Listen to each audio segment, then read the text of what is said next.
Hello everyone, welcome back to my YouTube channel.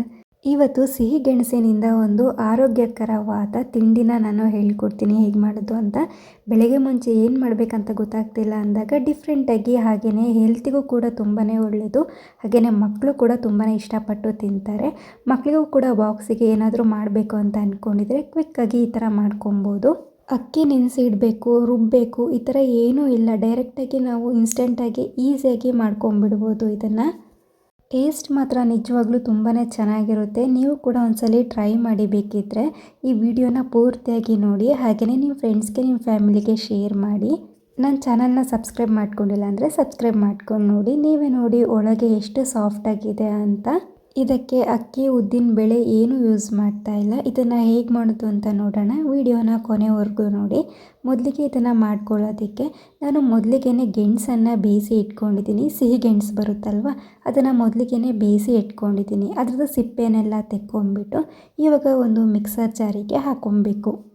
ಇವಾಗ mixer ಜಾರಿಗೆ 1 cup ಆಗುವಷ್ಟು ಗೋಧಿ ಹಿಟ್ಟನ್ನು ಹಾಕ್ಕೊಳ್ತಾ ಇದ್ದೀನಿ. ಯಾವ ಕಪ್ಪಲ್ಲಿ ಹಾಕ್ಕೊಳ್ತಾ ಇದ್ದೀನಿ ನೋಡಿ, ಅದೇನೇ ಅಳತೆಗೆ ಅಂತ ತೊಗೊಂಡಿದ್ದೀನಿ ನಾನು.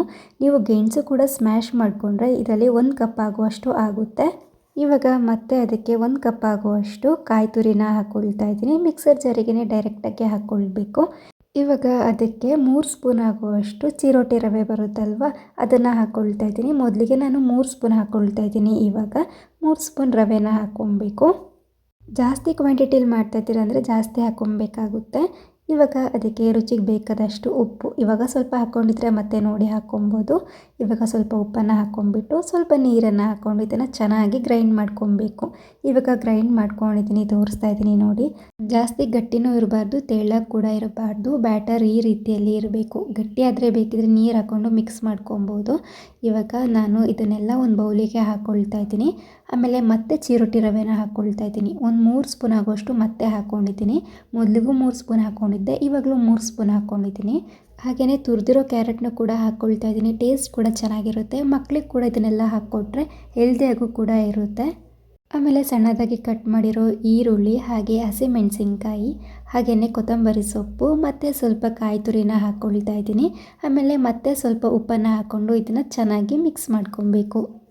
ನೀವೇನಾದರೂ ಈ ಥರ ಬೇಡ ಇನ್ನೊಂದು ರೀತಿಯಲ್ಲಿ ಮಾಡ್ಕೊಬೇಕು ಅಂತ ಹೇಳಿದ್ರೆ ನಾನು ಮಿಕ್ಸರ್ ಜಾರಿಗೆ ಏನೆಲ್ಲ ಹಾಕ್ತೆ ನೋಡಿ, ಅದನ್ನೆಲ್ಲ ಹಾಕ್ಕೊಂಬಿಟ್ಟು ಅದಕ್ಕೆ ಬೆಲ್ಲ ಹಾಕ್ಕೊಂಡ್ರೆ ಸ್ವಲ್ಪ, ಆಮೇಲೆ ಗ್ರೈಂಡ್ ಮಾಡಿಕೊಂಡ್ರೆ ಅದು ಕೂಡ ಒಂಥರ ಸಿಹಿ ತಿಂಡಿ ಆಗುತ್ತೆ. ನೀವು ಅದನ್ನು ಕೂಡ ಟ್ರೈ ಮಾಡ್ಬೋದು.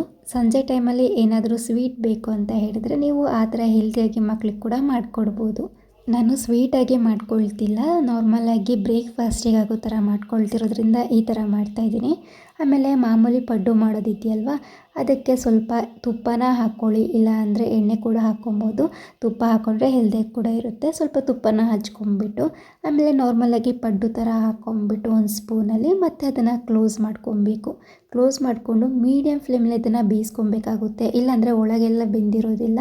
ಹಾಗಾಗಿ ನಿಧಾನವಾಗಿ ಇದನ್ನು ಬೇಯಿಸ್ಕೊಬೇಕು. ಇವಾಗ ಒಂದು 5 ನಿಮಿಷ ಮೀಡಿಯಮ್ ಫ್ಲೇಮಲ್ಲಿ ಇದನ್ನು ಬೇಯಿಸ್ಕೊಂಡಾದಮೇಲೆ ಲಿಡ್ಡನ್ನು ತೆಕ್ಕೊಂಬಿಟ್ಟು ಇದನ್ನು ಮತ್ತೆ ಉಲ್ಟಾ ಹಾಕ್ಕೊಂಡು ಮತ್ತೆ ಅದನ್ನು ನಿಧಾನವಾಗಿ ಬೇಯಿಸ್ಕೊಬೇಕು. ಈಸಿಯಾಗೇ ಬರುತ್ತೆ. ನೀವೇ ನೋಡಿ, ನಾನು ಉಲ್ಟಾ ಹಾಕ್ತಾಯಿದ್ದೀನಿ. ಮಧ್ಯ ಏನಂದರೆ ಸ್ವಲ್ಪ ಬಿಸಿ ಬೇಗ ತಾಗುತ್ತಲ್ವ ಮಧ್ಯ, ಹಾಗಾಗಿ ಸ್ವಲ್ಪ ಸುಟ್ಟೋದಾಗ ಆಗಿರುತ್ತೆ ಮಧ್ಯ. ಸೈಡೆಲ್ಲ ತುಂಬ ಚೆನ್ನಾಗಿ ಬಂದಿರುತ್ತೆ. ಅದನ್ನೆಲ್ಲ ಉಲ್ಟಾ ಹಾಕ್ಕೊಂಡಾದ್ಮೇಲೆ ಮತ್ತೆ ಕ್ಲೋಸ್ ಮಾಡಿಬಿಟ್ಟು ಒಂದು 5 ನಿಮಿಷ ಬೇಯಿಸ್ಕೊಬೇಕು. ನೀವೇ ನೋಡಿ ಎಷ್ಟು ಚೆನ್ನಾಗಿ ಬಂದಿದೆ ಅಂತ. ತುಂಬಾ ಸಾಫ್ಟಾಗಿರುತ್ತೆ. ಟೇಸ್ಟ್ ಕೂಡ ತುಂಬಾ ಚೆನ್ನಾಗಿರುತ್ತೆ. ನೀವು ಕೂಡ ಒಂದ್ಸಲ ಟ್ರೈ ಮಾಡಿ. ಇದನ್ನು ಹಾಗೆ ತಿನ್ಬೋದು, ಇಲ್ಲಾಂದರೆ ಚಟ್ನಿ ಜೊತೆಗೆ ಕೂಡ ತಿನ್ಬೋದು. ನಿಮಗೂ ಕೂಡ ಇಷ್ಟ ಆಗಿದೆ ಅಂತ ಅಂದ್ಕೊಳ್ತೀನಿ. Thank you.